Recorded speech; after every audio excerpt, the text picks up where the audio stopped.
Well, it looks like we are live. Give me just a second, y'all, so that I can make sure that the sound and everything is good. One sec.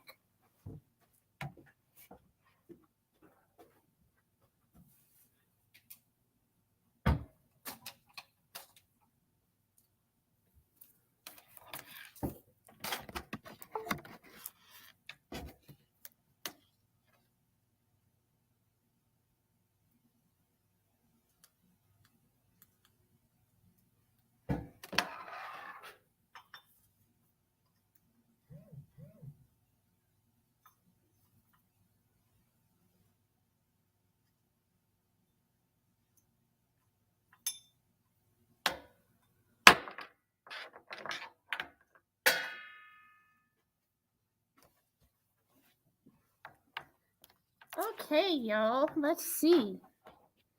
We're going to hope for the best. And let me just make sure that the live stream is going out on Facebook and YouTube like it should be. Hold on one second.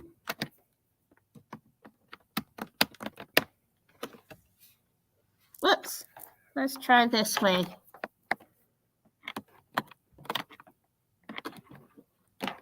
There. Okay. Let me just check.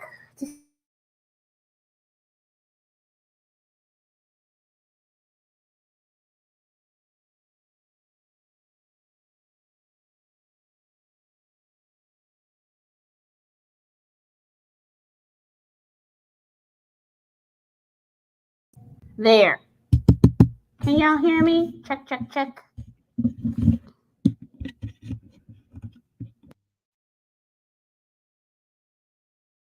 Muted. I hope y'all can hear me okay. All right, let's check this live stream real quick. See what I look like.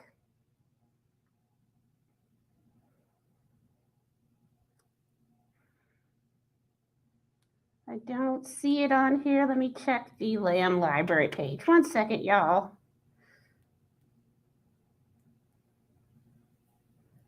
Let's see what it looks like from there. Okay, well, we are here live. Okay, great. We're just gonna go with the one from the Lamb Library page. There. Good. Okay, that part's straightened out. Let me just share this real quick. And then we'll go from there. Hold on a second, y'all. Here we go.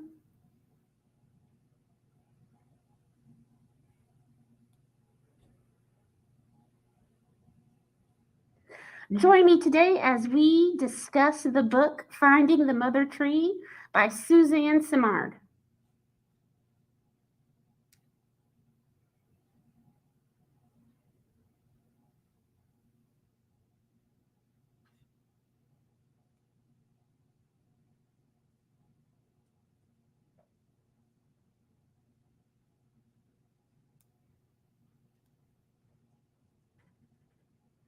Okay, that should have worked. All right. I think that is all I needed to do to make sure that everything is on the up and up. Sorry about the technical difficulties, everybody. But let's just get started. What a way to start the new year. Let me turn down my phone so there's not any weird feedback. All right. I hope that y'all can hear. You can't see me because the lighting is off. Sorry about that.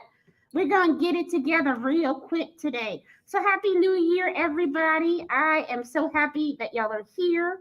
Hello to the person in the chat. Let me go on and make sure that I am responding to everybody so I can see comments. One second. Welcome to Pueblo's one and only online book club.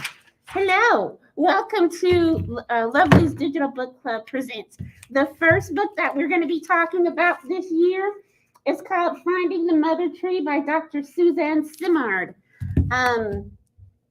Give me just a second so I can get all of this stuff pulled up. There's been a little bit of some technical difficulties that we've been having, and so a lot of my slides and whatnot are not, they're not here. And we're just going to have to wing it. This is still a really, really good book. So while I'm kind of playing around trying to figure out what's going on and trying to make this work, let's just talk about how the book club works. So the way the book club works is we're going to meet this year the third Thursday of the month. We're going to meet at 4 o'clock from January all the way through October. So that's 10 books.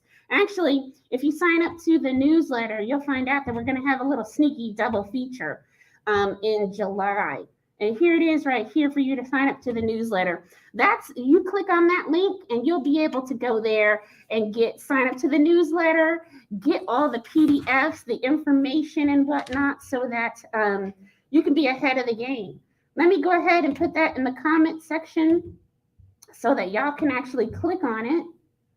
Hold on one second.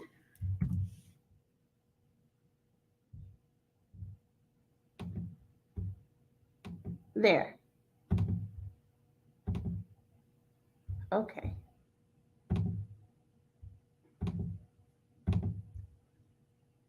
Show. There. All right, so I'm going to put that in the comment section really quick right here. There. Now, wherever you're watching this from, if you click on that comment that I just posted, you'll be able to click on that link. You can sign up for the newsletter.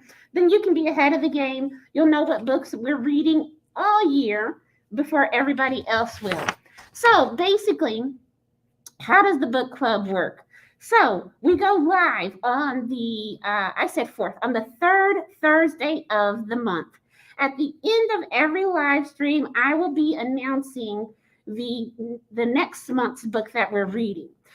So each week we'll check in. We'll do a weekly check-in. So basically, we're going to have 3 check-ins. After I make the post in our Facebook group about what book we're currently will be reading, then I'll do a weekly check-in, and we chat in that comment section about where we are in the book, what we like about it, what we don't like about it, what we think might happen. We'll have 3 check-ins, and then the live stream is going to be on the 3rd Thursday at 4 p.m. That's where, if you want to, you can join me on screen and we can talk live about the book and discuss what we liked about it, what we would have improved, what we didn't like about it. We're just going to really have a great discussion. The great thing about all this is that if you cannot make it live, you can just watch the replay. And in fact, hello, replay viewers. I hope y'all can hear me. I want y'all to put a tree emoji in the comment section to let me know that you're watching and that you can hear me. Let me turn on these comment sections real quick just to make sure that I am not leaving anything out. Also, if you do not have a Facebook, you can also just watch on the Lamb YouTube. And if you just go to YouTube and type in Lamb YouTube, then I will pop up immediately as well. Or at least my face will. All of our YouTube programs that are our live cast will pop up there. Okay. So I'm going to have to use my phone since technology is wonderful. Let me just use my phone real quick to read some stuff that I had already got in here. Hold on one second, y'all.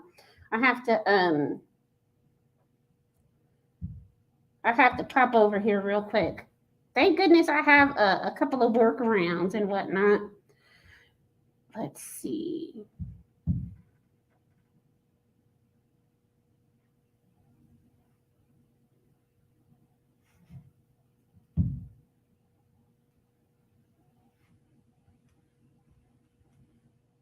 Okay. Let me just get to Miss Suzanne Simard's website so I can talk to y'all about her. I have all these wonderful slides and things prepared with her picture and stuff on it. Y'all are not going to be able to see any of that.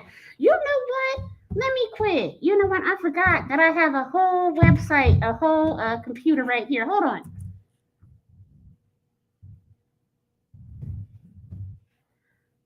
I was trying to do it from my phone.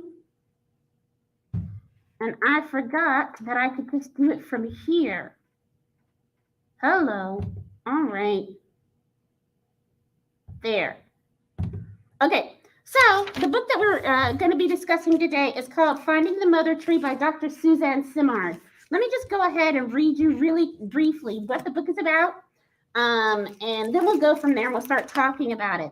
So Susan Simard is a pioneer on the frontier of plant communication and intelligence. She's been compared to Rachel Carson, hailed as a scientist who conveys complex technical ideas in a way that is dazzling and profound. Her work has influenced filmmakers, and her TED Talks have been viewed by more than 10 million people. Now, in her first book, Susan Simard brings us into her world, the intimate world of the trees, in which she brilliantly illuminates the fascinating and vital truths that trees are not simply the source of timber or pulp, but are a complicated, interdependent cycle of life that forests are social and cooperative creatures connected through underground networks by which trees communicate their vitality and their vulnerabilities with communal lives not that different from our own. So that's basically what this book is about. It's about finding the mother tree. It's about how Susan, over roughly a 30-year period, conducted scientific experiments to learn what is commonly held today, that the trees are actually communicating with one another. So hold on one second, since I don't think my mic is on. Check, check, check. Yeah, I don't think this mic is working. Let me see. It's plugged in. That's okay. I'm going to get my notes because I took a bunch for this book. I really found this book fascinating. I think the thing that I found the most fascinating was the aspect that Susan Simard had in her I'm saying biography, but in this book where she interspersed personal stories with the science. I really think that it helped us to I think it helps to relate the information a lot better. I think that she's an excellent science communicator. She's able to take very complex topics and oh, light! Look at that, y'all! Hey, we got some light. We got some light. That's exciting. She's able to take very complex scientific topics and make them exciting, make them accessible to the everyday layman, which I think is very, very important because science is for everybody. It doesn't have, you don't have to have a degree, you don't need to be Einstein or anything like that to actually understand what's happening and what's going on. Now, let me see if I can't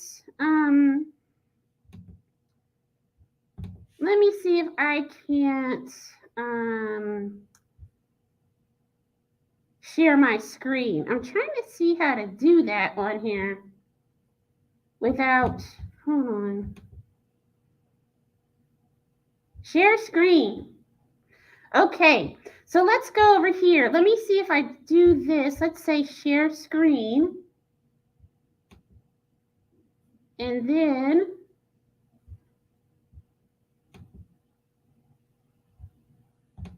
there. Let's go to here. Yes, this is what I want to share. This. Let me see if it's actually doing it. Let me go back. Because honestly, y'all, I cannot tell. Let's see. Oh, wait, Chrome tab. I think it'll, oh, here we go. There we go. Boom. Okay. So that is Susan Simard right there. Currently, she is a professor at a British Columbia University. It's in Canada. Hold on, let me see. Yep. She is a professor of forest ecology at the University of British Columbia. She has over 200 peer-reviewed articles presented at conferences around the world, and she's communicated her work to a wide audience through interviews, documentary films, and her TED Talk, How Trees Talk to One Another. Okay, so that's who Susan is. I'm up here talking like I know her. I don't. Okay, great. So let me pop back over here and get onto the Facebook real quick so that I can. It's easy for me to keep track of what's going on over there through my phone. Give me just a second. Okay.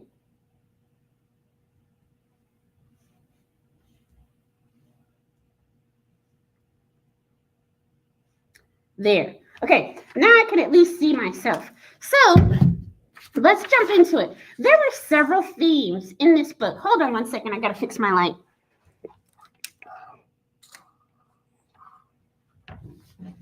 There. Now you can see me a little bit better. Okay, so there were several themes in this book. I feel like I just want to hold it like this so that y'all can see it. A lot of them was how one little thing in the environment can make a tremendous difference. And for me, that was the mycelium mushrooms that are the foundation for the trees. That is the wood wide web that the trees are using to communicate with one another. So, like, look, see, like my cute little mushroom earrings? I know y'all can't see it too good, but here's my cute little mushroom earring. See? Little bitty mushrooms like this. There it goes. I know you can see it now. Are helping the trees to communicate through vast differences because they have a mycelial structure underneath the forest floor that the trees use to not only talk to one another, but to also transfer nutrients back and forth with one another. I think that is probably one of the biggest takeaways that I got from this book was that something so small and quote unquote insignificant made the vast difference. Because of pioneering work that Susan did along with her graduate students and continues to do through her Mother Tree Project, we have learned so much. One of the themes in this book, another theme that I really found fascinating, was how a lot of the forest ecologists or the people in the Forest Service in Canada viewed the forest and the different trees as competing with one another versus cooperating. So you'll see that over and over again throughout the book. A lot of the times when people are trying to build sustainable ecological forests, they are also looking for money, looking to get their returns. And so they want these trees for, furniture, housing, paper, all kind of things. And they're trying to get the most popular trees, the ones that will get them the most money, pine and fir like that. So they were cutting down little bitty birch trees. They actually consider birch trees to be a weed. In the grand scheme of things, birch was playing a critical role in helping to keep the rest of the trees alive. And so because the people who were writing the policies, who were the powers that be, who were making all the decisions, had an idea of the forest being in competition with each other versus cooperating, they were actually doing more harm than good. They would go in and clear cut all of these trees, right?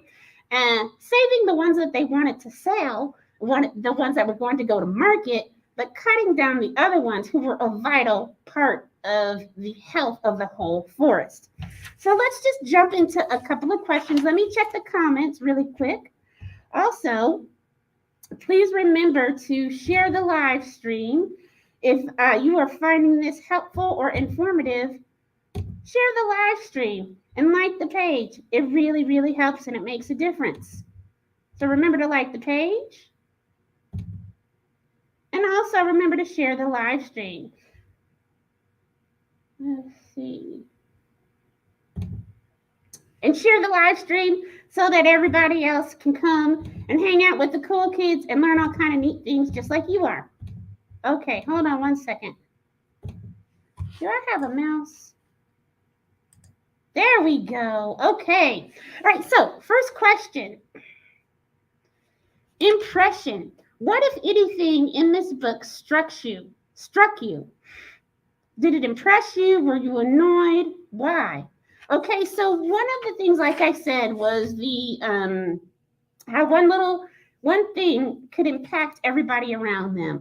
Another thing that I found fascinating was how she was going back and forth between her personal stories and then the science. And I liked how she paired those together, how she was comparing herself as a mother to the mother tree, how she would use examples of her family coming out to help her survey the land and spray things and build fences and help her do her research, how they together as a community were more likely to help her because they were related to her and they were invested in her success. Um, in the book, she also talks about how trees do that too, how they'll pass on nutrients, how a mother tree will pass on carbon and nitrogen to her seedlings, to other trees that she is related to. They'll also give them warnings and tell them, hey, there's a beetle infestation happening to me right now. You need to make more of these specific chemicals to get the beetles or the fungus or whatever to go away. So she did that a lot in the book. And I thought it was a really good way for us to really start understanding how these trees are living beings that impact our lives. They're basically the lungs of the planet. If you think of the earth as a terrarium or terranium, I can never really, honestly, y'all, I can't hear the difference between those two words. I'm either saying it wrong or they're two different words. But it's the enclosed glass case with plants and animals and stuff in it. It creates its own ecosystem because the plants are breathing and then the condensation creates rain. That's basically what the planet is. So if we cut down too many of these trees, we're not going to be able to breathe. And I don't know about the rest of y'all, but we don't have anywhere else to go. I know I don't. I don't know where we can be, if there's another planet that's habitable. If there is, nobody's told me about it. So we really need to take care of the trees because it really impacts us quite a bit. One part in the story where she's discussing this is there were a lot of clear cuts in these specific forests that she's doing her research in. And when it snowed, so they would clear cut the trees. And then different herbivores like elk and moose would go down where the clear cuts were and eat the little edible shoots that would pop up because now they're not competing with bigger trees for light and the bigger trees aren't in the way. So all these elks and different herbivores could go and eat on this new growth, eat on old tree stumps, and that's what they would do. The problem is when it snowed, the elk and the moose and the caribou would get stuck in these big snowbanks because, again, the trees aren't there. They're not there to hold the ground, the topsoil, and they're not there to help the snow fall in a way that it doesn't stick and compact.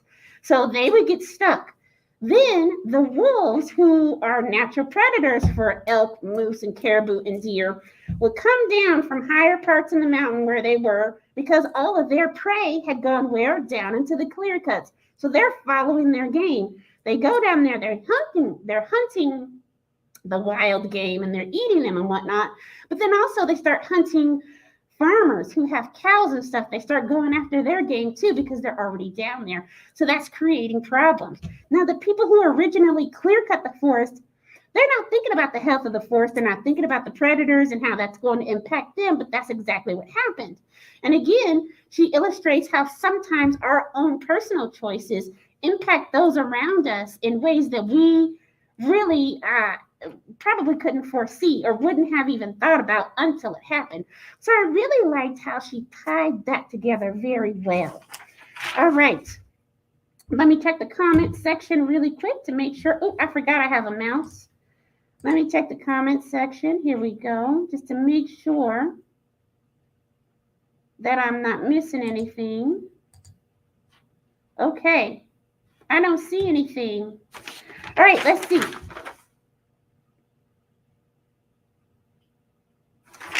All right, next question. Writing style, structure, and quality. Simard's book is an unusual weaving of her personal memoir with detailed scientific discoveries. How did that affect your reading experience? Did the memoir or science draw you in more? Did the language strike you as insightful, lyrical, descriptive? Does each word earn its keep? Again, we talked about this briefly, and I really, really did like that she used personal stories to be an effective science communicator. Who cares how fancy you can talk if people don't understand what you're saying?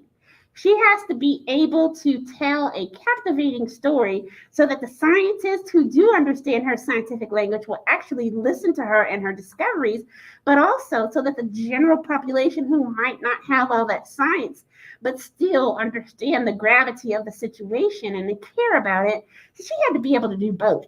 She had to be able to bridge a gap. And everybody can't do that. So I really enjoyed the fact that she did it seamlessly. She points out toward the end of the book how she had to narrow the focus of a lot of her studies so that they would actually get published. Um, she wanted to do a more broad study of forest health, forest regeneration. Um, but in order to get published and to maintain employment, she had to narrow her focus quite a bit. She also details a lot in the book of what it was like for her as a woman in a male dominated field. I thought that that was very fascinating. Um, that she included that in the book and how that definitely impacted her and her science. And like I said, she's been doing this for about 30 years. So if she had given up, if she had been too afraid to ask the questions that she asked, we wouldn't have all this information that we do about how trees communicate currently. She also points out in the book that she's not the first one to start asking these questions and wonder how trees communicate with each other. She talks about several different native groups in the Pacific Northwest in America, but also in Canada. In Canada, they use the term Aboriginal, and I think that that is probably more accepted worldwide when we're talking. You hear me saying Aboriginal a lot. I am using accepted worldwide, but also that's the term that she used in the book. She mentions the Salish, the Tlingit.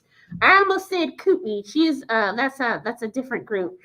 Hold on, I have notes in my in the app.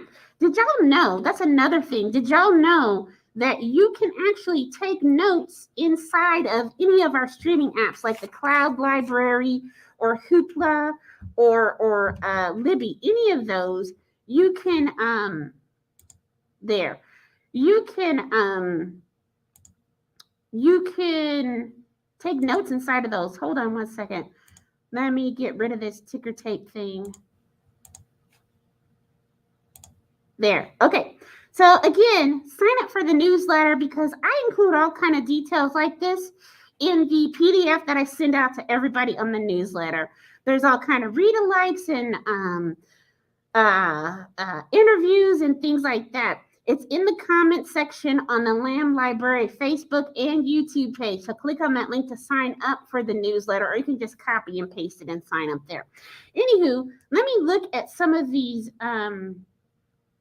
Let me look at my bookmarks real quick so I could get these folks' names because I can't remember all of the. Here we go. The Hydra, the Tlingit, that's their name. Here we go. Not the Hydra. I'm sorry, that's something else. The Hilda, the Tlingit. Those are the native people that were connected to a lot of the land where she ended up doing her studies. Currently, the Mother Tree Project is spread across 9 different scientific talking about how those native groups were the caretakers of the forest before colonization happened. So if you've never been deep in the forest or anything like that, to do good forest management, to keep fires down and to keep trails clear, you do controlled burns of underbrush, dead things. That way, you're not leaving a bunch of kindling or a bunch of fuel for a huge forest fire to break out, which can cause a lot of problems. Controlled fires in a forest are good. Uncontrolled fires in a forest are really, really bad news. So when the colonizers came and dominated the Native American folks or the Aboriginal folks of these lands and put them on reservations, they did not take up the practice then of taking care of the forest. And that's why you currently see a lot of forest fires and destruction. I say currently. What the results of that was you could start to see how often forest fires was happening every year when they didn't really have to. Forest management, depending on where you are, can be they either incorporate native practices or they completely ignore them, and then we get the results that we get. So anywho, I just thought that was really interesting how she was bringing her personal story to help communicate science, but also letting us know that these ideas that she was not the originator of these ideas. Other people had them before. They actually had the knowledge that she spent time trying to find science to back it up. They already knew. They had already been taking care of the forest. The Tlingit, the Salish, all of these people already knew about the mycorrhizal worldwide wood connection. They already knew trees were doing that. The academics just need some science behind it so that they can quantify it a bit more. Okay, let's see.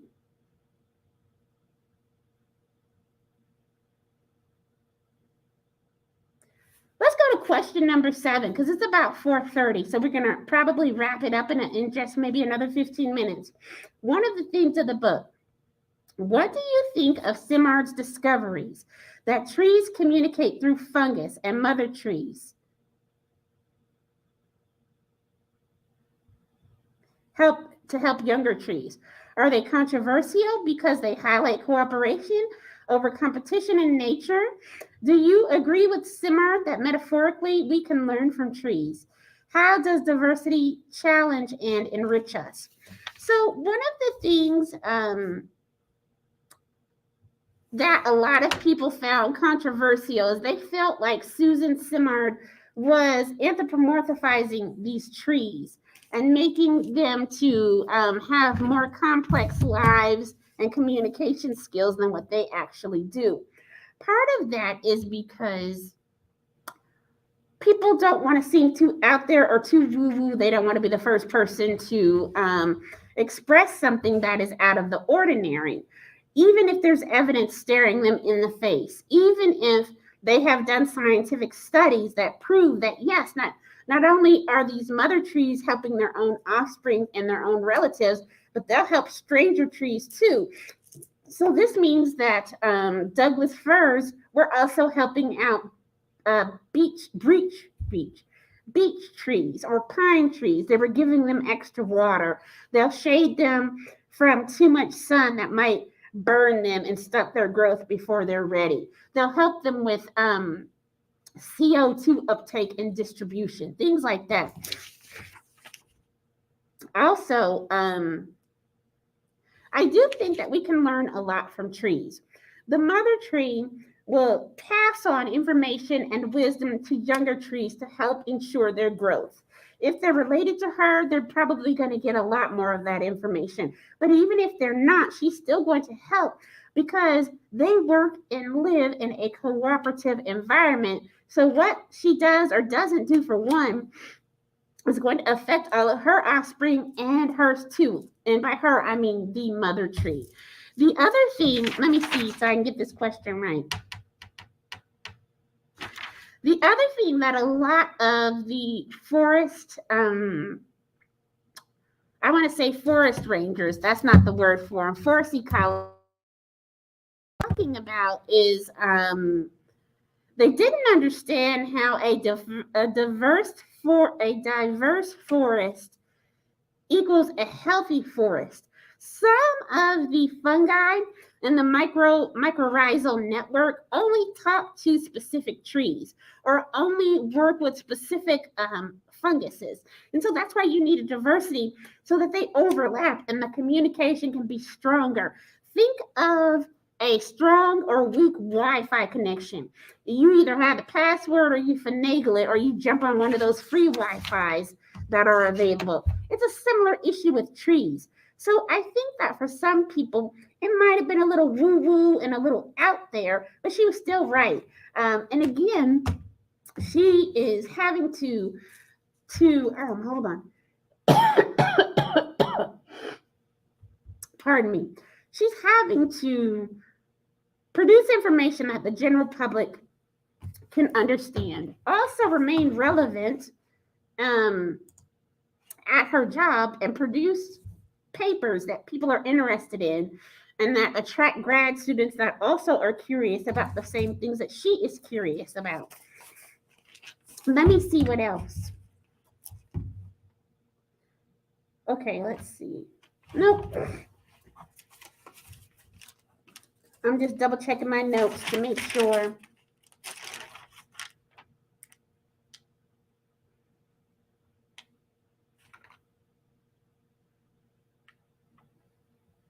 Okay. All right, cool beans. Okay. I think we have time for another question, and then I'll go on to solutions, because she does offer quite a bit. She offers solutions that everyday people can do. You don't have to be Smokey the Bear. You don't have to be a part of a scientific study to make a difference, to contribute. Let me just come over here and look at this next question. Hold on a second.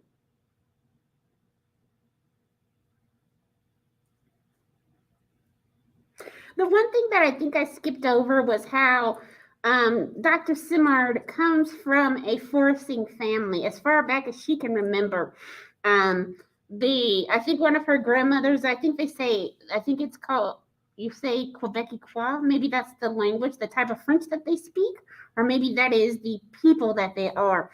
I'm sorry, Canadian cousins, I'm not getting everything right. I hope y'all will help me out in the comment section, or at least forgive my head, because it's not my heart. I don't mean to mess this up. But I'm not from Canada, and I've only been there once, so I don't have everything straightened out. And she don't really go through a lot of that in the book. However, hold on a second. Let's see.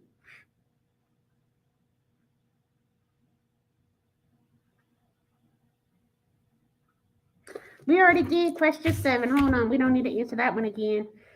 We don't need to worry about the film adaptation. We were talking about her connection to the forest. That's the one thing too I forgot to mention. I really liked in this book that she was not making loggers or what do you call those people? Lumberjacks, loggers, lumberjacks, anybody. She was not trying to make them out to be the bad guy. In fact, she comes from a long line of people who worked in the forest, who were loggers, who were lumberjacks.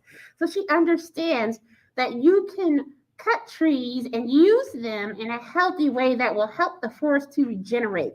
And in fact, she was trying to save a lot of these big companies money because they were spending time cutting down trees that were beneficial, but also they were spending money spraying all these pesticides and whatnot on the forest floor. Another thing too that I like that she discussed in the book is some of the mistakes that she made during her research, and quite a few of them, they were scaring me. They was costly.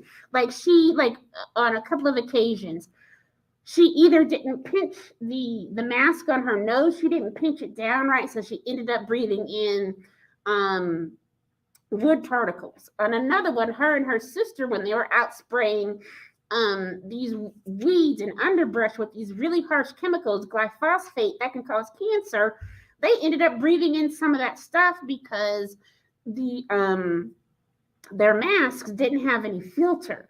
So she talks about little mistakes that she made. I say little, they scared her half to death. They would scare me too. She ended up in 2015 getting cancer.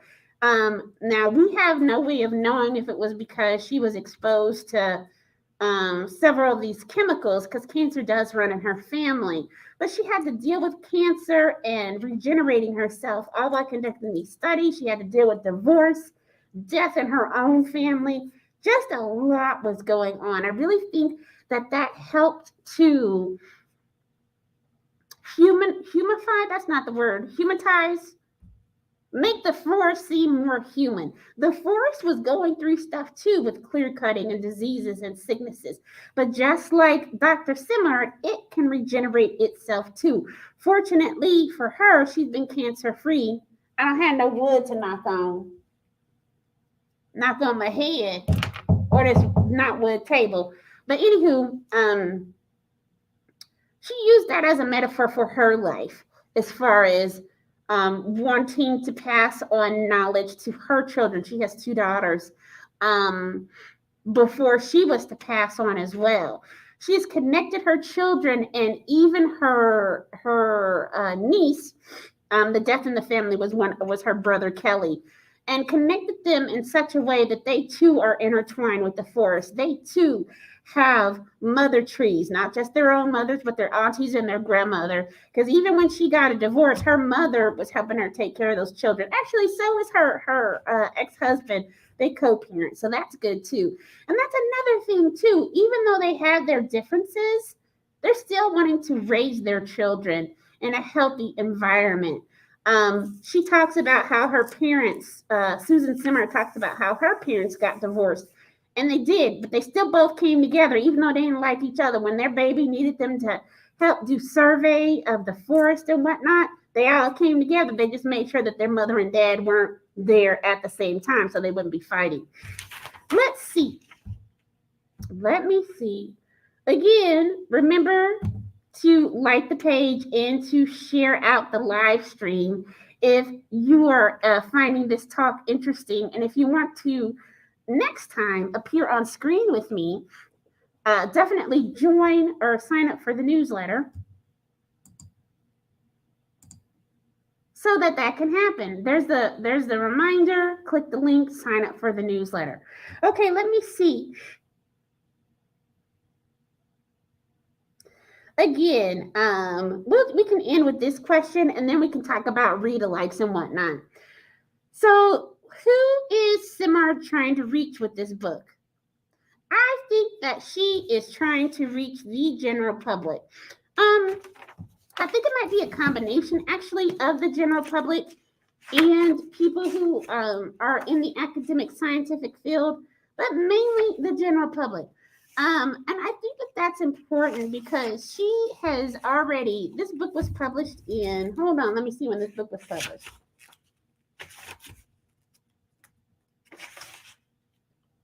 "2021 is the copyright of this book.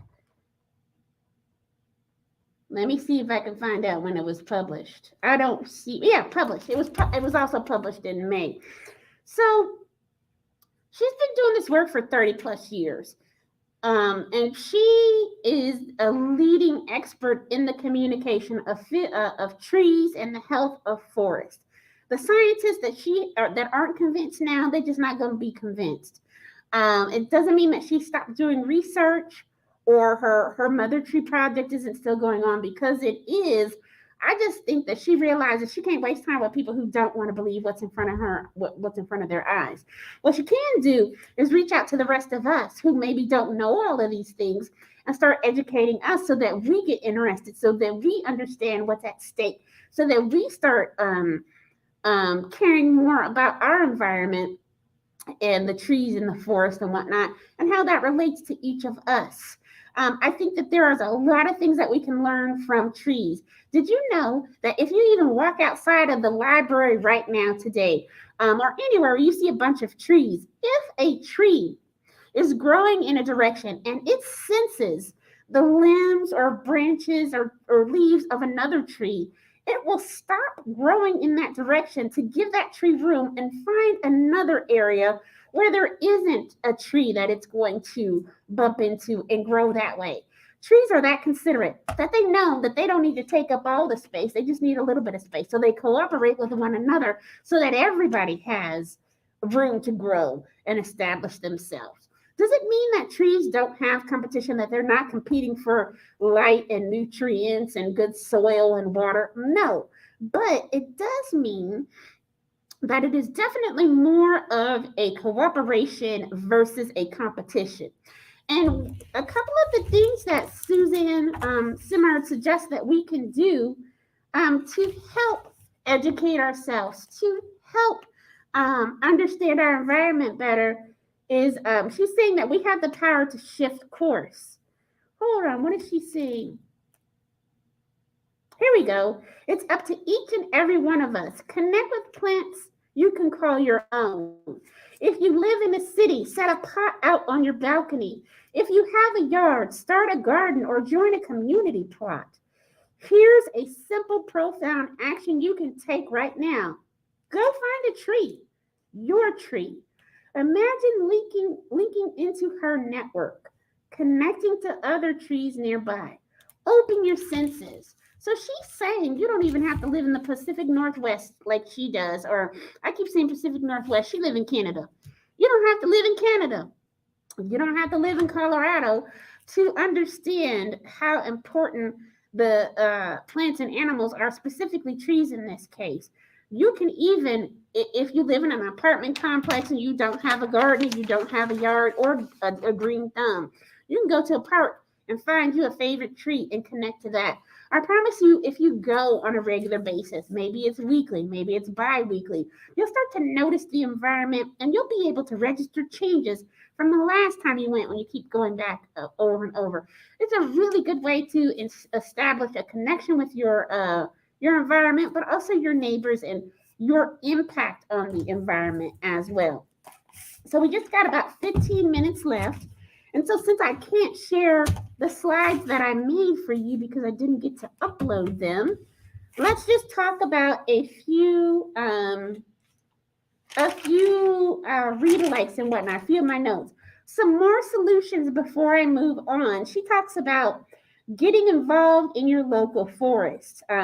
Save old growth forests, old genes and networks. So you can do stuff like that. She talks about saving mother trees when we do cut trees. So you don't have to cut everything down. You, in fact, want to save some of those older trees so they can pass their information and knowledge and wisdom onto the younger trees, which will ensure growth and regeneration. Also, she talks about regenerating the forest with the diversity of species. So just because pine trees can get you the most money, it doesn't mean that's the only tree you need to go, because nature abhors a vacuum and sameness. So we need a variety of trees to have a healthy forest for a variety of reasons. All right, so if you are interested in this book, speaking of trees and community, y'all see this bookmark? One of y'all made this for me. Hi, Michael. I hope you're watching. Made this for me because of how we interacted at the library. Somebody from the community really thought that I made the library pleasant for them. And actually, that's what they say here. I ain't finna tell y'all and tell all my business. But just like a forest, there's a lot of different trees at the library. There's a lot of different ways to connect to people. So I hope that y'all remember that and connect with the library. One of the ways you can do that is by signing up for this newsletter so that you can come back when we be reading all these wonderful books in the new year. But also, you can just come to the library or even just look on our website and come to some of the programs we're having so that you can reach out and learn about your community members and learn the services that we have to offer. You can always just call us up too. Just like the health of the forest, the health of the library depends on all of y'all too. We are all here waiting for you to come in so we can help you, or so you can show us how we can help you. Tell us what you want in a library, what kind of programs you want to see. It's a give and take. It's a cooperation. You see what I'm getting at? And for those of you who've had the pleasure, and I do mean it's a pleasure, for those of you who've had the pleasure of interacting with me either at Lamb or at Rawlings or anywhere, hey y'all be the best part of my day too. I really like interacting with the patrons too, because it is a give and take. I'm happy to help y'all, and y'all be happy to come in and get some help too. So that is wonderful. So some of the books that we have, if you really enjoyed Finding the Mother Tree, it's also available in the audio streaming format on the Cloud Library. Another book that you might like that we have is The Overstory. It's called The Overstory, and it's by Richard Powers. Here, let me put that in the comments section real quick. Let's do this. We're going to say read a likes Hold on.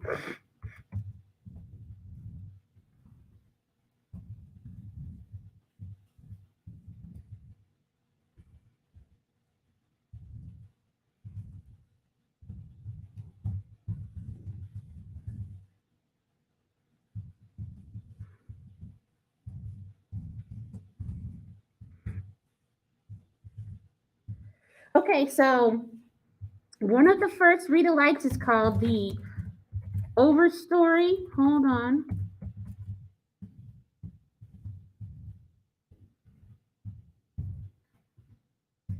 By Richard Powers.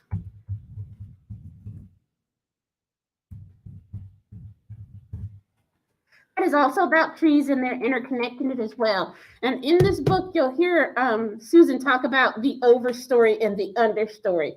That's tree. What is it? Tree terminology about how they interact in the different sections of the tree. So that's one.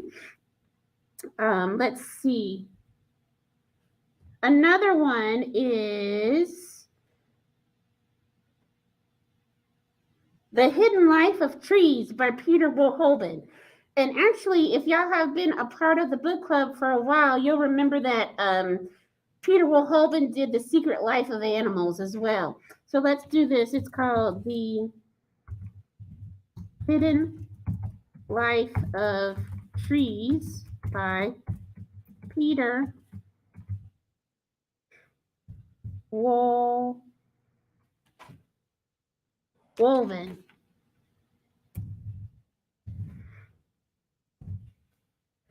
Okay, so let's see.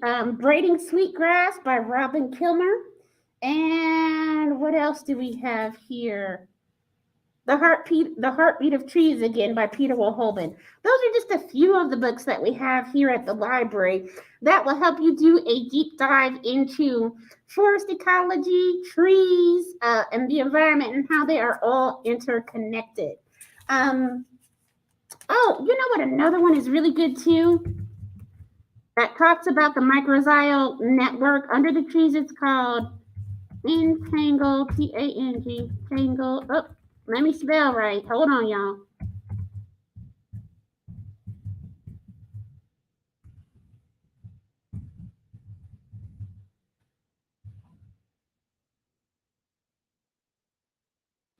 I think it's Entangled Life by Merlin Sheldrake.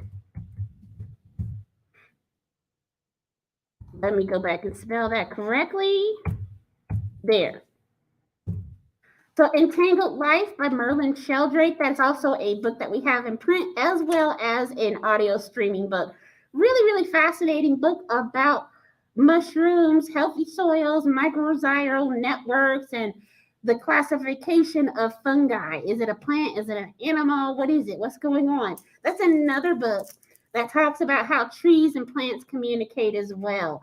So these are just different read-alikes and connections that if you want to do deeper dives into this topic, you can.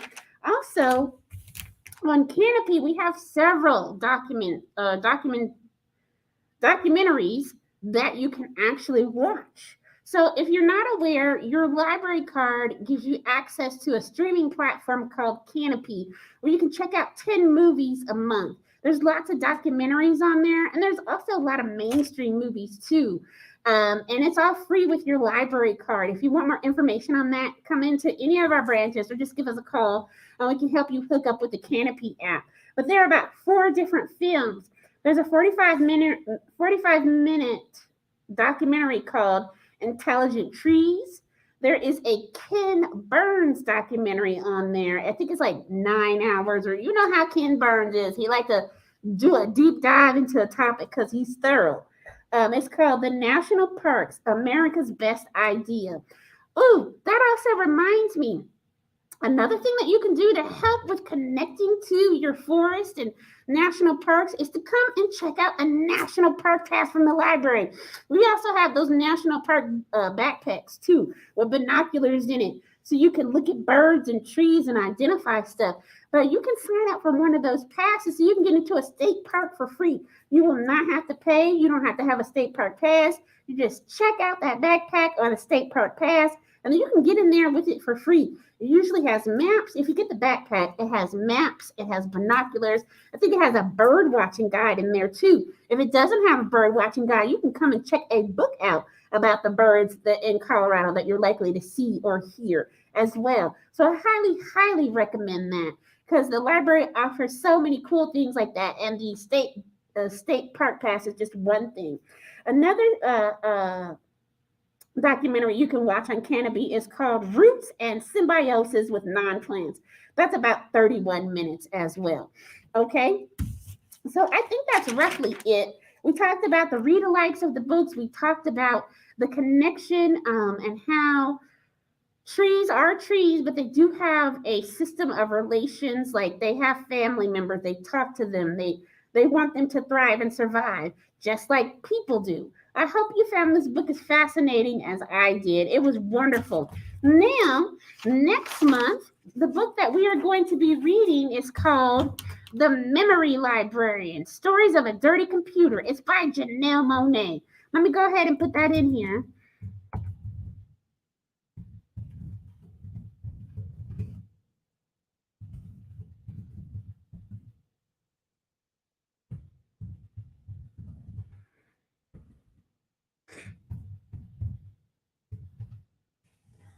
That is a collection of short stories that is based off of a world that she has created where people get wiped clean like a computer if their thoughts start to stray from what is the norm.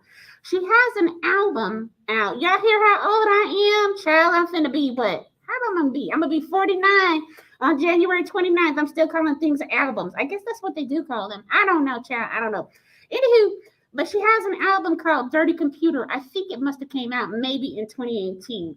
And if you don't know who Janelle Monáe is as an artist, I promise you, anytime she is on stage or she puts out something new, it's going to be a meal. It's a feast. She have a few pop songs, but she is there ready for you to eat and absorb the knowledge. And so I hope that you will join me on February the 16th. I think that's going to be the third Thursday of February. Let's see, because I don't know. Yep, it is. February the 16th at 4 p.m. right here. We will be talking about Janelle Monáe's Dirty Computer, or excuse me, Memory Librarian, Story of a Dirty Computer. She's the editor of this anthology, but there's about 7 to 9 different authors, all short stories. So we're going to be able to get a collection of stories about these dirty computers from different people's perspectives. She has all the authors, I want to say they're all African American. They're definitely people from the Caribbean, African Americans from America here, maybe some people from Nigeria as well. I'll have to double check all the authors because honestly, I don't remember all of them. But I'm looking forward to discussing this book with you. I hope that you've enjoyed this talk today, and I look forward to chatting with you during the upcoming weeks for our next live stream as well. I will see you very, very soon. Have a good day, y'all. Bye.